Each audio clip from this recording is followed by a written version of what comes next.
banget ya, Piala AFF udah mulai kelihatan nih petanya dan udah mulai kelihatan siapa aja yang kira-kira bakalan masuk ke semifinal. Ini kita bakalan ngobrolin itu, terus ada juga nanti tentang Liga 2 sama Liga 1 bareng sama Kang Eko Maung. Masih Kang Eko belakang masih ada Maung? Oh masih. Ada Coach Akmal. Siap, kemarin Coach absen ya? Akmal? Oh, iya. Kemarin absen Kamis. Akmal Macan. Coach Akmal, kalau Coach Akmal macan ya belakangnya. Bukan kucing. Oh. Mas Gita. Halo, Mas Tat. Gita apa embel-embelnya? Apa ya, meriam kali ya? Ini senang banget ya kemarin ngeliat timnas kita emang, tapi paling seru emang di grup B ini ya, karena kan emang juara posisi 1 sampai 3 itu poinnya masih sama semua. Tapi kemarin tuh sempat yang bikin kita bingung adalah ya Jebret Tim, karena kan Indonesia unggul dari Vietnam, tapi sempat Vietnam yang di atas, cuman udah direvisi ya di apa namanya di website AFF-nya. Tapi di luar itu senang banget lihat hasilnya, bantai lagi timnas, lagi bener-bener haus gol sama kayak judul kita.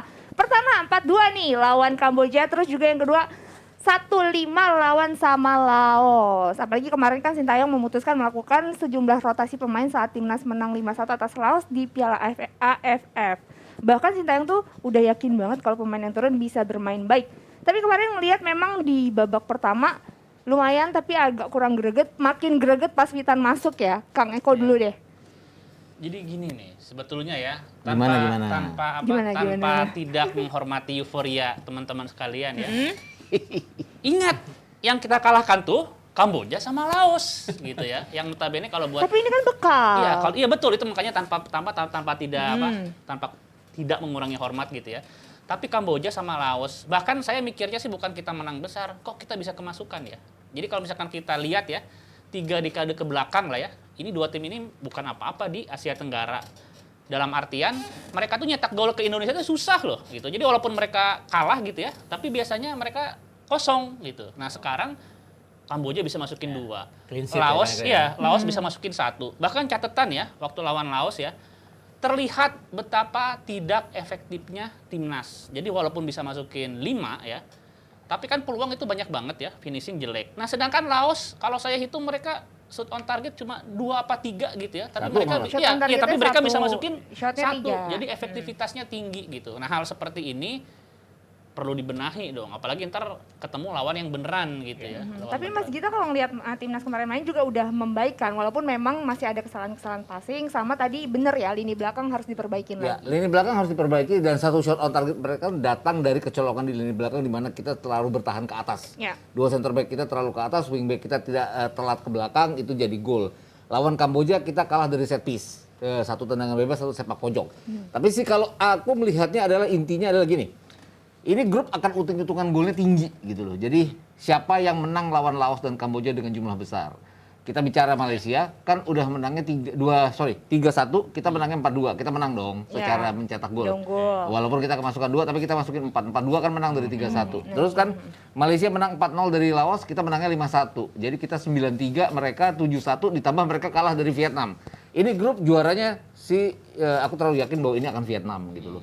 Jadi siapa yang akan lolos menamai Vietnam, dan Indonesia punya peluang dengan hitung-hitungan seperti ini. Bagus kalau kita bisa tahan Vietnam atau kita kalah dengan margin hanya 2 gol sehingga menguntungkan kita untuk hanya bermain imbang dengan Malaysia. Dan juga harus diingat adalah Malaysia kehilangan 4 pemainnya, hanya tinggal sisa 20 pemain Karena dan COVID AFF karena Covid dan AFF menolak untuk mengganti 4 pemain tersebut, dan 2 diantaranya pemain inti itu yang mereka nggak tampil waktu lawan Vietnam, dan ini yang aku pikir akan menjadi keuntungan bagi kita. Tapi benar yang Eko bilang tadi bahwa ada kendala di lini belakang kita. Walaupun kalau melawan Laos kemarin kan bukan center back inti kita ya yang main ya. Artinya Erkan Bagot pun masuk menggantikan Rahmat Irianto, gelandang bertahan ya. Itu masih putar-putar skenarionya Sintayong, dan ini memungkinkan dia karena kan membawa 30 pemain Ya, ya. kemarin juga Dewangga akhirnya naik ke posisi gelandang kan. Nah, kalau Coach Akmal ngelihat perkembangan timnas nih, mainnya gimana? Kita Indonesia. Kita bandinginnya lawan ini deh, walaupun agak beda sih squadnya. Gimana Coach? Sebagai tenis. coach Oke, ngeliatnya. siap. Tadi udah dibahas sama Kang Eko Maung sama Bang Gita, saya dari tenisnya. Yang pasti organisasi di belakangnya harus dibenahi lagi. Jadi tidak hanya kita menyerang, tapi transisi saat kita bertahan juga harus cepat. Gitu. Dan saya lihat kemarin yang habis kita 2-1 kalau nggak salah ya, 2-0 baru 2-1 ya kayaknya ya Mas Gita ya. itu kebobolan saat counter attack. Iya, Nah, betul. saat counter attack itu nggak hanya Laos saja, itu baru Laos loh, belum nanti Vietnam, belum nanti Malaysia. Ya, itu counter attack-nya pasti lebih cepat lagi. Itu juga pun transisinya satu yang penting runny, yaitu jarak antar lini. Iya. Nah, jarak antar lininya harus dijaga. Jangan terlalu jauh ya. Jangan terlalu jauh. Jadi benar-benar dijaga. Dan saat kita menyerang juga nggak hanya kita lambat, tapi sirkulasi bolanya cepat.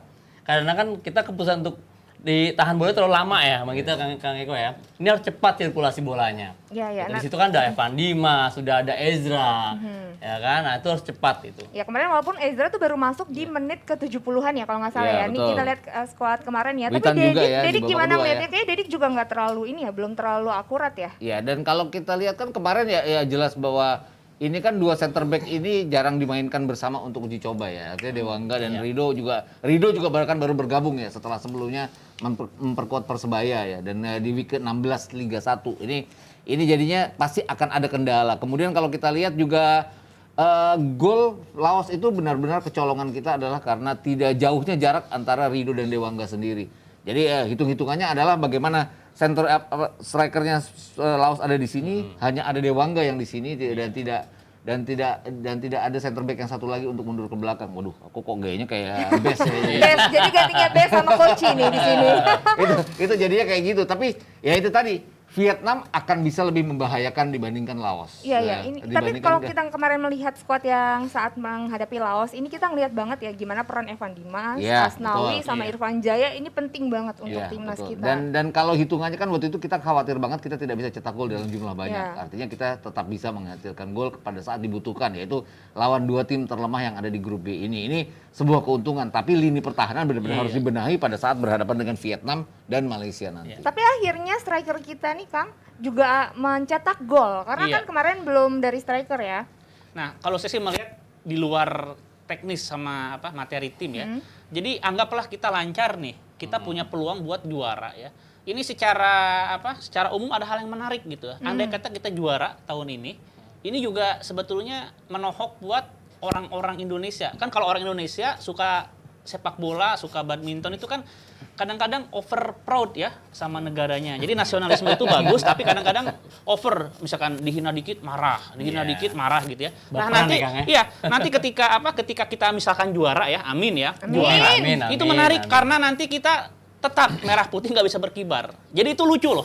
Jadi di sisi di Oh, sisi karena masalah ini iya, ya. yang wadah. Jadi di Yang sisi wadah. juara kita juara, tapi salah satu indikator dari nasionalisme itu kan bendera, Iya. nggak bisa. Ya, ini lucu juga ntar Tapi melihat lagu reaksi. kebangsaan tetap bisa kan, Bisa. kayak Thomas Cup Ya, waktu itu nanti kan. ntar melihat reaksi pendukung-pendukung kita itu lucu gitu. Jadi kita betul. juara, tapi nanti pasti Sedih lah. bola panasnya ke Iya. Menpora, Iya, kayak gitu-gitu betul. pasti ada gitu. Iya, iya. Ya, tapi sekali-kali lucu, makanya saya bilang ini ada peluang gitu ya, di mana keadaan unik. Kita tuh kan udah lama nggak pernah punya gelar, pasti yang diinget tahun 91 aja ya, SEA Games terus gitu. Nah sekarang ada peluang, misalkan iya juara, tapi ternyata momentum yang jarang ini malah nggak bisa naik bendera merah putih gitu. Coach Akmal, tapi Coach Akmal ngelihat pertandingan kemarin, ini kan banyak sekali skuad yang dirombak sama Sintayong. Iya. Ini ada kurang lebih 5 nama juga yang kita terlihat banget lah, Iya. termasuk salah satu Hernando Ari. Gimana Coach Akmal melihat secara teknis pertandingan kemarin Coach? Yang pasti Sintayong mau lihat karakter pemain. Kita kan apalagi udah menang 5-1 ya. Pasti kan dia mau merotasi. Pelatih itu merotasi mau lihat antar lininya, terusnya masing-masing Siapa yang paling kuat nih? Siapa yang paling kuat, apalagi masing-masing pemain ini punya karakternya apa. Itu pasti ini Sintayong juga masih meraba-raba dan untuk mempersiapkan pertandingan berikutnya. Ya, ya, ya. Gitu. Tapi ini menarik nih kalau kita lihat statistik, ini bener-bener ada peningkatan banget ya dari pertandingan sebelumnya ya. Ya, dan lawannya juga lebih lemah ya dibandingkan Kamboja. Ingat Kamboja lawan Malaysia juga ball position Kamboja kan unggul. Kamboja lawan Indonesia ball position Kamboja unggul. unggul Dan- juga. Ini parah banget ini mah Iya ya. parah dan 25. terus ada satu lagi Tan. Kalau aku lihatnya adalah kita kadang-kadang nggak fokusnya gini. Kita sudah cetak 2 gol. Terus kayak lawan Kamboja, kita sudah cetak 2 gol, kita 3 gol bahkan ya. Kita kemasukan 1 gol. Kemudian kita berlomba-lomba untuk pasti ada instruksi dari Sintayong untuk cetak gol sebanyak-banyaknya karena untuk mengejar golnya Malaysia ya. Pada saat kita sudah cetak gol keempat harusnya dipertahankan, itu tidak bisa dipertahankan sehingga Malah kita kemasukan kebobolan lagi. 1. Iya. Ya itu yang harus fokus. Juga lawan Laos kemarin kita unggul 2 gol mudah, 1 dari penalti dan babak pertama yang agak nggak seperti babak kedua, kemudian kita kemasukan 1 gol ya. Untung kita lawannya lemah sehingga kita bisa mengatasi hal itu. Dan sulitnya adalah nanti kalau kita ketinggalan dari Vietnam atau ketinggalan bahkan dari Malaysia, itu yang benar-benar diuji mental kita bisa bangkit atau Itu enggak. bangkit lagi ya. Tapi kan Mas Gita selalu bilang dari tadi, untung lawannya Indonesia lemah dan Indonesia akan mendampingi Vietnam. Indonesia ini artinya Indonesianya yang bagus atau hanya karena lawannya aja yang lemah nih Kang Ekong? Jadi saya Kang sepakat Ekong ya. jadi Eko Maung Ekong. Jadi enggak, karena ada juga pemain lawan Myanmar ya, namanya Maung ya. Iya, jadi gini loh, peta saya pikir kan udah berubah banyak gitu ya. Indonesia, nah ketika yang lain makin bagus kan, Thailand, Vietnam makin bagus, bahkan tim-tim lemah ini makin bagus, Laos ya, Mendekatkan diri ya. Kamboja itu makin bagus. Saya pikir yang stuck ya dalam 2 dekade terakhir ini Indonesia gitu, Indonesia. Nah, tadi kalau dikatakan apakah lawannya yang lemah, yang jelek? Ya, maksudnya sebagus-bagusnya Kamboja, percepatannya nggak mungkin lah bisa menyamai level Indonesia. Indonesia ya. Di masa ini masih belum, tapi kan ngerinya 10 tahun lagi tuh saya agak ngeri gitu ya dengan percepatan yang mereka miliki. Nah, terus ingat nggak di awal mau bergulir ini kita dianggap remeh kan? Ya, Ketika betul. Safi Sali ya, Ya, Safi betul. Sali Ya. menganggap wah Indonesia nggak masuk hitungan. Nggak masuk hitungan. Yang kami perhitungkan tuh malah Vietnam. Terus juga Singapura kayak gitu ya. Singapura, ya. Padahal nih Intan lagi saya nggak tahu nih, saya ngomong gini karena saya nggak kalah senior sama mereka gitu ya. Maksudnya mereka lebih tua gitu ya. Makanya saya berani ngomong gitu. Mereka lebih tua tapi Ya. umurnya Kang Eko lebih banyak aja gitu. Nah, di tahun 90-an ya, yang masuk persaingan sengit di Asia Tenggara itu apa coba? Cuma Thailand ya. Ya, Plus betul. Vietnam waktu itu mulai bagus. Bangkit. Mereka tuh negara perang dan baru mulai membangun gitu ya sepak bolanya. Tapi sekarang kayaknya Vietnam di atas terus. Ini ada cerita nih, boleh cerita ya? Boleh dong, kenapa? Nggak ngaruh ke durasi kan. Jadi waktu itu tahun 2019 saya ke Jepang ya, ketemu sama presidennya Jelik. Ya, Jelik. Saya bilang, oh pemain Indonesia bagus, berbakat apa. Oh kami nggak peduli dari negara mana pemain itu berada, selama mereka bermain di liga atau kompetisi yang menurut kami bagus. Dan di Asia Tenggara, liga yang bagus ya, yang bisa jadi batu loncatan ke Liga Jepang itu cuma Thailand. Hanya Nah, Thailand. jadi pemain Indonesia mau kamu bilang sebagaimana bagus, kalau nggak bermain di Liga Thailand, itu nggak akan pernah kami lirik dan tidak akan mungkin bisa masuk ke J-League gitu loh. Jadi memang separah itu saya pikir kalau kita mungkin stuck ya, tapi yang lain nih termasuk federasinya terus gitu. Jadi Kocak mau, iya. Terus. iya kayak Liga Jepang tuh gitu. Jadi udah fix kalau misalkan kamu mau bawa pemain, saya kan nyobain jadi agen juga ya. Pokoknya kalau misalkan kamu mau bawa pemain kamu ke sini ke Jepang, pemain kamu harus main dulu di Liga Thailand. Itu baru Yanto Basna dipantau. berarti ya ukurannya. Ini cuma kalau Yanto kalah. Basna loh, dan Yanto Basna juga kan belum ada kabar Ya, ke tapi Thailand, kan emang gitu. ukurannya gini. Liga 2-nya loh. Yanto Iya. Basna pun bukan di Betul. Liga Iya, 1-nya, Liga Liga 2-nya. Kan ukurannya gini, Thailand itu kan selalu secara reguler masuk ke kompetisi Ah, itu. tertinggi Asia, Ya, betul. AFC Champions League, Ya. Buriram dan segala macam. Dan mereka terkadang kalau bermain di kandang sendiri mengejutkan, bisa mengalahkan Korea, bisa mengalahkan Jepang. Itu mungkin patokannya mereka seperti itu, dibandingkan dengan kita kan sudah dekade yang lalu pada saat Betul. Persik bisa membahayakan Australia, bisa membahayakan Jepang dan yang lain-lain. Iya, Coach Akmal ini kan artinya memang ada gap yang segitu jauhnya antara Indonesia dan juga terutama Thailand lah ya tadi yang dianggap jadi salah satu contoh. Ini apa yang bikin sepak bola kita bisa stuck dan tertinggal jauh padahal kita tahu banyak sekali bakat-bakat yang sangat bagus di Indonesia. Yang pasti harus terus membenahi kualitas kompetisinya. Kualitas kompetisinya yang Kualitas pertama. kompetisi Liga kita baru melorot loh ya, harus diingetin nih. Liga kita peringkatnya Itu. melorot lagi kemarin. Itu dia Iya. Kang Eko. Makanya kan banyak sekarang, maaf aja nih, udah banyak yang ribut-ribut tau sendiri sekarang udah viralnya di mana-mana ya kan. Terus kita sekarang dari grassroots aja udah mulai tumbuh, udah banyak banget. Ya grassroots, youth juga sama elite pro sampai kita di top level. Itu makanya kita terus membenahi lah. Karena Akmal juga yang ada bisa- pada saat Coach Akmal main kan dia ada di kompetisi yang diakui oleh Asia saat itu pada Ya. di tahun Kompetisi 2000 sampai yang 2010 baik ya ya, waktu itu. 2007 ya, Ya, pada 2007. waktu saat Persib bisa didengar oleh Asia dan segala macam gitu. Itu jadi pasti akan ada pendapat bahwa ada penurunan dalam kualitas liga Tapi kita. secara kompetisi ini kan artinya memang ada penurunan tadi yang Mas kita juga Ya, katakan dan ya, terbukti ada peringkat. Iya. Peringkat kita Iya. Di bawah ya, liga turun kita lagi. turun lagi 2 tingkat, Nah, 2 ini peringkat. yang Dari membuat 24 ke akhirnya 26. yang paling terlihat memburuk di kompetisi kita tuh apa sih, Coach? Ya. Apakah memang ada misalnya kayak kesalahan kemarin banyak sekali wasitnya yang Ya. banyak disalahkan apa untuk keputusan-keputusannya atau apa? Ya Coach? pasti ya kalau ya pasti kan faktor yang harus mendukung di dalam kompetisi kan, ya kan. Tidak hanya itu, pasti faktor-faktor lain juga sama. gitu loh. Tahu-tahu Apalagi sekarang kan ya dari stadion ya Bang Gita ya, Kang Eko ya udah sangat mendukung nih sekarang nih kan. Kita stadion bagus-bagus nggak kayak dulu Kang Eko tahu sendiri. Iya. Ya kan stadion kita hancur Wah, semuanya. dulu mah parah Ya kan, nah, kalau aku ngomong-ngomong Kang Eko zaman dulu nih masuk nih, Masuk. Mas Gita juga masuk. Walaupun saya nggak senior mereka gitu. Tapi masuk tadi ya kan sampai seri A. Tetap ya. Ya itulah sekarang apa ya dari sistemnya juga harus benar-benar diperhatikan lah. Kita juga merasakan nggak hanya di top level, ayo kita dari bawah yuk gitu loh. Kita Iya, ke atasnya kita sistemnya perbaiki, harus kita diperbaiki benahi. juga. Nah, untuk federasinya gimana? Federasi juga harus berbenah ya. Dari segala macamnya. Artinya kompetisi kan salah satu kendalanya adalah jadwal. Ya. Artinya kalau liga-liga lain kan jelas, kecuali lagi pandemi. Iya. Kecuali lagi pandemi. Kalau pandemi nggak ada kan jelas mereka kompetisi itu mulainya bulan kalau di Eropa misalnya bulan Agustus sampai PH-nya bulan Mei. kapan? Kita kan kadang-kadang April. Nanti mau tahun berikutnya Agustus. Iya. Tahun Ya. berikutnya lagi tiba-tiba Juli. Nggak konsisten ya. Kita Liga Jepang Itu 7 selalu kan? tahun, 7 tahun ke depan Iya. mereka udah punya jadwal presisi. Udah punya 7 jadwalnya, tahun ke depan. jangka panjangnya. Jadi sponsor juga berani masuk. Nggak iring lihat Eropa, cuman kadang-kadang kita suka bingung, kompetisinya baru kelar, bulan Agustus udah kelar semua jadwal gitu, udah keluar kan jadwal ini bakal lawan ini bakal lawan ini persiapan timnya juga jadi mateng gitu kan jadinya. Ya, Ini jadi yang tidak- prepare juga semuanya ya. Nah, betul. ini Mas Hanif, teman-temannya mohon tolong diperbaiki. Jadi sekarang ini saya mau mengabarkan kabar buruk nih ya, kabar Apa? buruk. Ada Ini apa? masih jadi dari pertemuan saya waktu ke Jepang ya. Jadi ketika saya perlihatkan nih followernya tim-tim Indonesia ya, Persib sekarang mungkin 5 juta, dulu masih Tinggi 4, sekali kan. Persija sekian juta. Itu kaget orang-orang. Akhirnya mereka perlihatkan kepada saya akun-akun Instagram klub-klub elit. Jubilo Iwata, Ferdi Kawasaki itu cuma 20.000. Ini Intan artinya- aja udah ratusan ribu. Iya, jadi itu bayangkan di kita jutaan ya, follower Instagram jutaan. Tapi Di nggak Jepang, maju. sepak bolanya padahal begitu. Tapi di Iya. Jepang, klub-klub bagus kayak Tokyo Verdy, Jubilo Iwata Iya, itu iya. follower nggak nyampe 50.000. Bayangin coba. Ya, ini Kita, artinya kita kan juara sebenarnya- medsos berarti. Jadi kita ini Juara medsos. bukan apa, jangan-jangan ya, kita jangan kegeeran nih. Jadi jangan-jangan kita tuh negara tukang nonton bola aja gitu loh.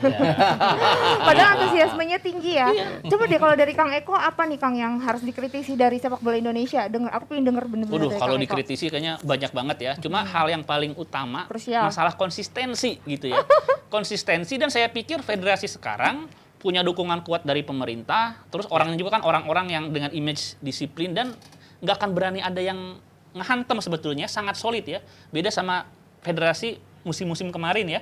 Orang-orang swasta, ada parpolnya. Wah, udah seru. Tapi kalau sekarang kan polisi ya, Pak Iwan Bule. Dulu dukungan dari pemerintah pun oke gitu. Bahkan katanya Pak Iwan Bule ini seleranya istana untuk mengendalikan PSSI gitu ya. Jadi mau ngapain aja sebetulnya leluasa. Cuma Harusnya. masalah konsisten aja. Kan kemarin ya, maaf kayak kemarin aturan-aturan sepele yang dilanggar gitu ya. Jadi pelanggarannya sama, sanksinya beda. Nah, itu kan Iya. udah ngebuat nggak percaya gitu loh. Jadi Oke. skeptis segala macam. Walaupun kalau menurut Oke. kakak ya Hanif Maryuni adalah karena peraturannya yang tidak jelas. Liga 1 jelas peraturannya. Kalau pakai kostum yang tersalah itu akan ada hukumannya. Liga 3 enggak, jadi hukumannya bisa seenak-enaknya. Makanya Ya, seharusnya ditariknya memang ada sebetulnya regulasi yang jelas yang ya. saya maksud adalah pelanggaran-pelanggaran yang sebetulnya melanggarnya kode Iya. disiplin. Jadi Iya. PSSI yang megang. Oke, Kang Eko, udah. Iya. Aduh, aku keterusan nih. Udah, Apaan, kita semangatin aja. Pokoknya kita semangatin karena nih emang pertandingan yang apa ya, sesungguhnya adalah nih nanti nih. Hari Rabu ya? Hari Rabu Iya. menghadapi Vietnam. Aduh, deg-degan karena Minggu juga ngelawan Malaysia Iya. kan. Nah, tapi kan kalau melihat sejauh ini katanya Ketua PSSI puas banget lihat mainnya timnas kita. Nah, tapi kalau dari Coach Akmal nih, ngelihat peluangnya tuh kira-kira gimana Coach Akmal menghadapi Vietnam? Ya ini skor 5-1 ini buat bekal juga ya untuk termotivasi lagi buat melawan Vietnam. Tapi saya bilang masih ada tapinya nih. Tapinya di lini depan nih itu kan gol-golnya kan kalau saya lihat kan tidak hanya gol struktur ya. Ya. Kalau gol struktur kan beda gitu loh. Ya kita jangan dibilang gol dari nasib aja. Aduh. Tapi benar gol terstruktur ya kan. Ngomongin Persib nih gol nasib.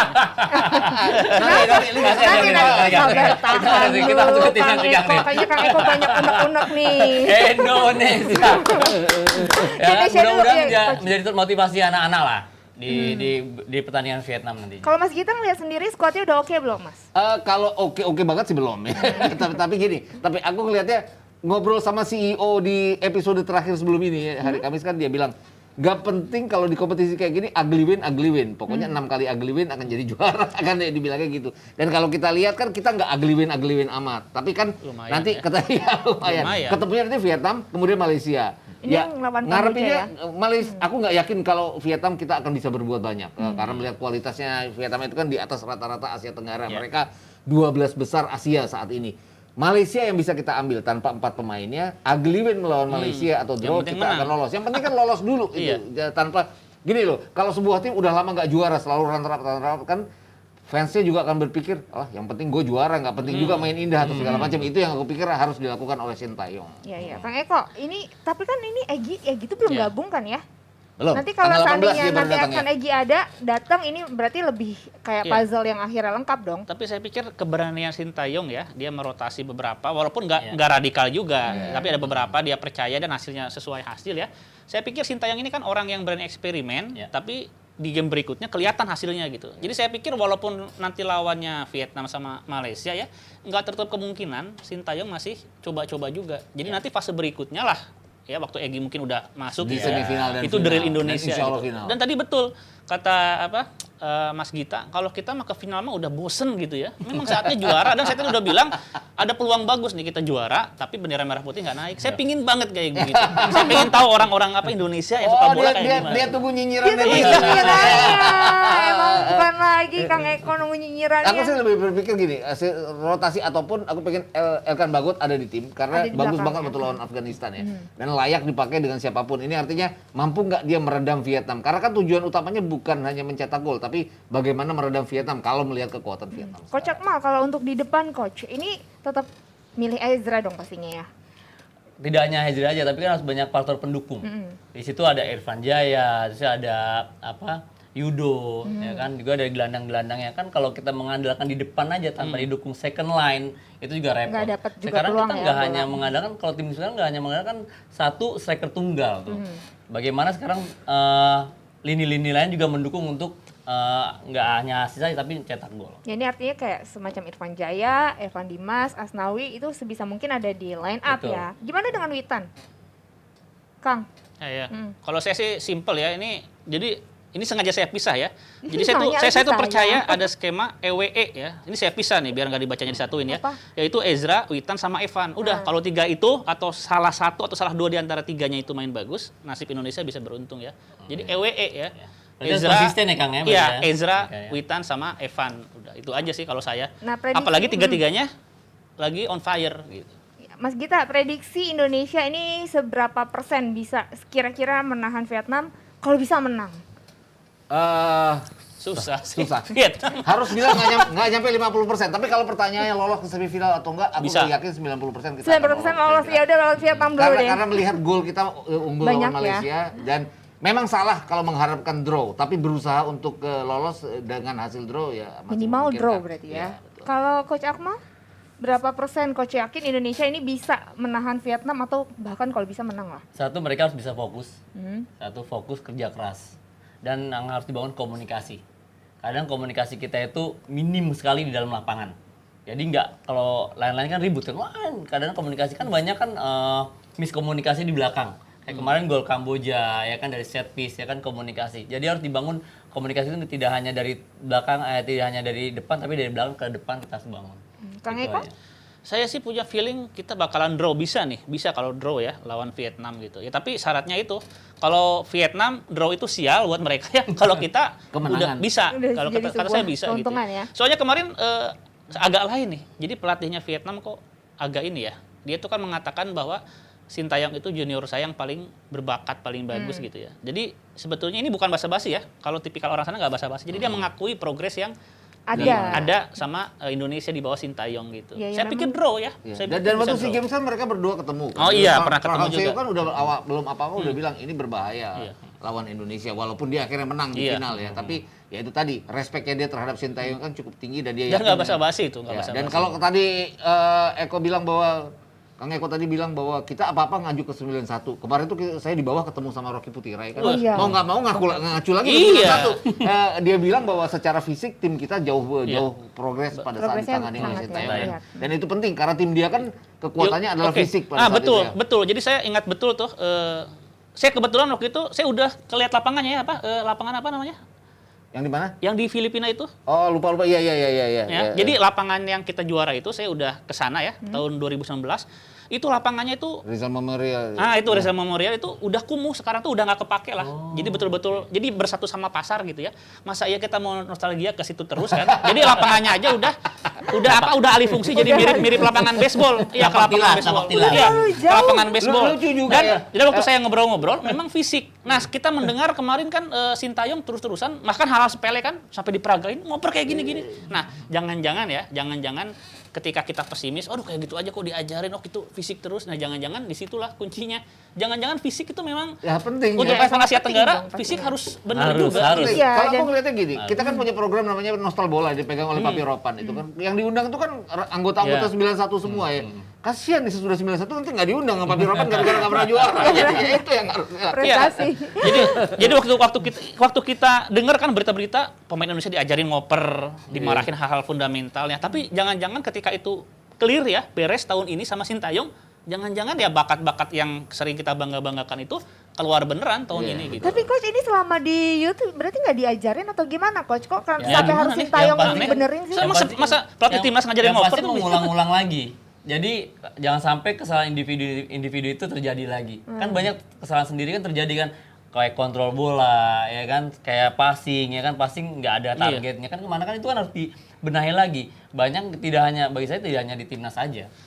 Kita yang level udah liga ya? di level liga pun juga kayak kemarin City siapa pelatihnya, Pep juga dia positioning body shape-nya juga harus diajarin lagi, harus seperti apa. Ada kemarin saya lihat Sterling sama Pep tuh diajarin body shape-nya. Bagaimana body shape saat dia ke depan. Kalau dia ke belakang terus bagaimana dia bisa lihat sekitarnya. Jadi dia body shape-nya juga bisa lihat belakang, bisa lihat depan. Itu Jadi memang ada pengulangan. Jadi ya? jadi individu itu harus terus kita ingatkan terus. Banyak juga kita terlupakan sebagai pemain. Sama ini bener nggak ada yang namanya itu kan daya pegas ya. Jadi ada pelatih nasional, saya nggak sebut namanya lah, ntar dikira jual-jual nama dia ya. Ya udah. Katanya cara ngetes pemain itu bagus atau enggak, kita tendang bola sekerasnya ke arah dia ya. Lihat bagaimana dia menghentikan bola. Kalau menghentikan bolanya jauh gitu ya, itu jelek katanya. Tapi ketika dia bisa nahan bola, set jinak langsung ya. Jadi daya pegas katanya itu bagus. Dan kayaknya pemain kita yang kayak begitu sekarang agak susah. Agak susah. Betul. Kalau dulu kan Zamannya BP banyak- masih. Betul ya kan. Jadi sekarang bagaimana kita juga berbenah juga di Elite Pro, di Youth juga pemahaman bermainnya tidak hanya skill individunya juga. Itu pas sudah naik ke atas kita tadi kembali lagi. Jadi yang tidak perlu dilatih jadi dilatih lagi kan Kang Eko kan. Iya. Ya kan nggak penting pokoknya, hal yang nggak penting. Ya oke deh, kita pokoknya doain ya mudah-mudahan yang terbaik untuk timnas kita bisa lolos dari grup. Amin. Amin. Mudah-mudahan bisa Saya masuk yakin juara semifinal. musim ini. Amin. Amin. Tapi bendera nggak naik. Bendera nggak naik tapi Jangan gitu dong. Mudah-mudahan juara, pokoknya kita mendukung timnas Garuda untuk terbang lebih tinggi lagi. Oke, sekarang